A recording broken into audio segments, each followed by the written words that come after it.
Good morning, ladies and gentlemen. I'm Tom Campbell, a curator in the European Sculpture and Decorative Arts Department and the curator of the Tapestry and the Baroque exhibition that we have on in the Tisch galleries at present.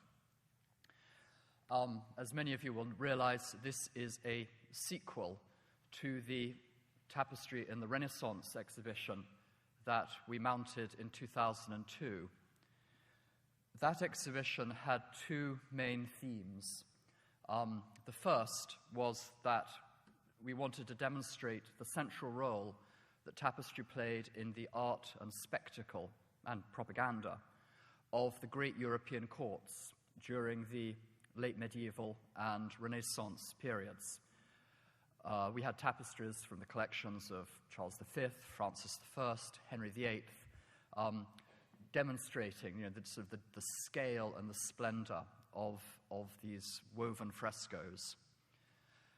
The second theme of that exhibition was the stylistic development of tapestry in that period, of high-end tapestry. Most of the high-quality products were made in Brussels, which had become the center of the leading center of the industry for various historic reasons. And we looked at how the great designers of the day in the north responded to the influence of what was going on in Italy at this time, as they looked at cartoons and designs by Roman artists like Raphael and Giulio Romano. So it was a fairly linear story, focused on high-quality production in Brussels. We brought the story to an end in the 1560s, because in the ensuing period, the tapestry industry in the Low Countries was ravaged by religious persecution and civil war. Many of the weavers and the artists working with them were Protestant by sympathy, and they started to migrate in this period to Germany, to the North Netherlands, to England, and even further afield. And as the persecution turned into civil war that rolled back and forth across the Low Countries, and you have atrocities like the sack of Antwerp in 1576, when 800 houses were burnt and thousands of citizens were put to the sword, the migration becomes a flood.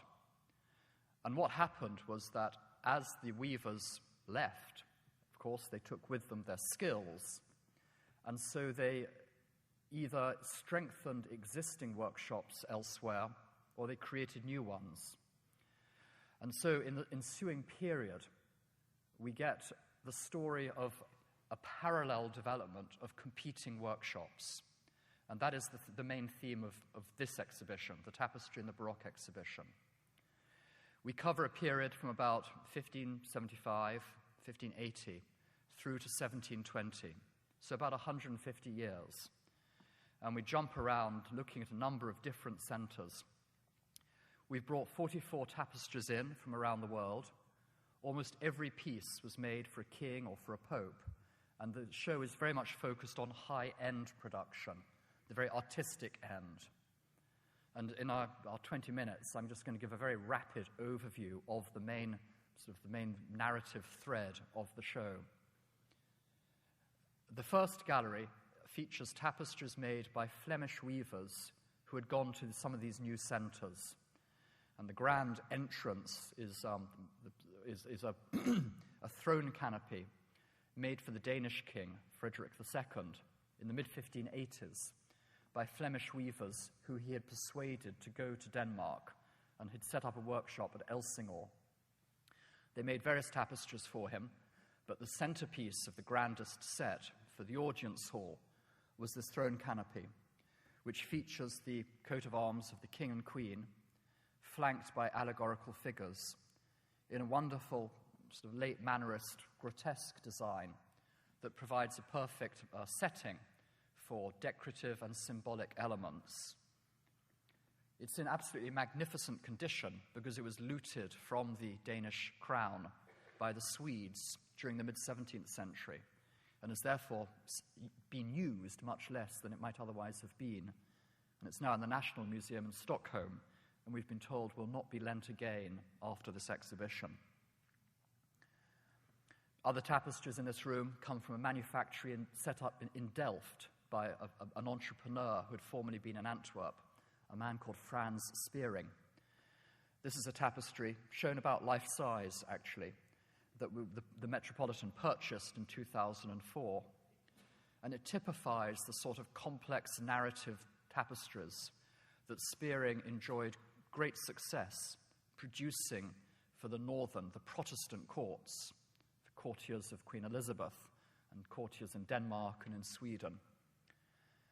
Typically, Spearing's designs, many of which were provided by the artist Karel van Mander, feature small figures in rich landscapes. And the attraction of such designs for Spearing was that these smaller figures didn't require too much effort to weave. The painter couldn't blend color, where a painter can blend colors on a canvas to suggest volume, just blending from dark to light to dark to suggest shadow to highlight to shadow. The weaver can't do that. He has to painstakingly build up lots of small triangles of color. As we see here, the tapestry, for those of you not familiar with tapestry weaving, tapestries are woven on loom, which consists of two rollers, between which plain threads are stretched. And the weavers copy a full-scale design, known as a cartoon, which is cut in strips and placed directly beneath the plain threads. And then the weaver passes the colors through in and out, following that design and tamping the colors down so that the plain threads are totally covered up. And by varying the colors, they can build up a figurative image. But it's obviously a slow process, and especially volumetric ideas are very difficult to reproduce. That said, in the course of the early years of the 17th century, we see both new workshops and old workshops attempting more and more ambitious designs. And we have examples of these in the second gallery of the exhibition. This panel, which is shown about life size on the screen, is an allegory of night from a set representing an allegory of time, which was made in Munich for the Duke of Bavaria by Flemish weavers that he had persuaded to go to Munich. And they reproduced designs by an artist called Peter de Witte, or Pietro Candido, who had trained in Florence and then gone to Munich as the court artist, and was an extremely gifted artist, but his tapestry designs are almost unknown because they're all in Munich still. And we had great trouble getting a good example, but we have this fabulous piece, which I think you'll see very clearly. This is an allegory of night. This is a figure of dreams visiting the hapless victim below. As you can see, it looks like it might be a rather bad dream.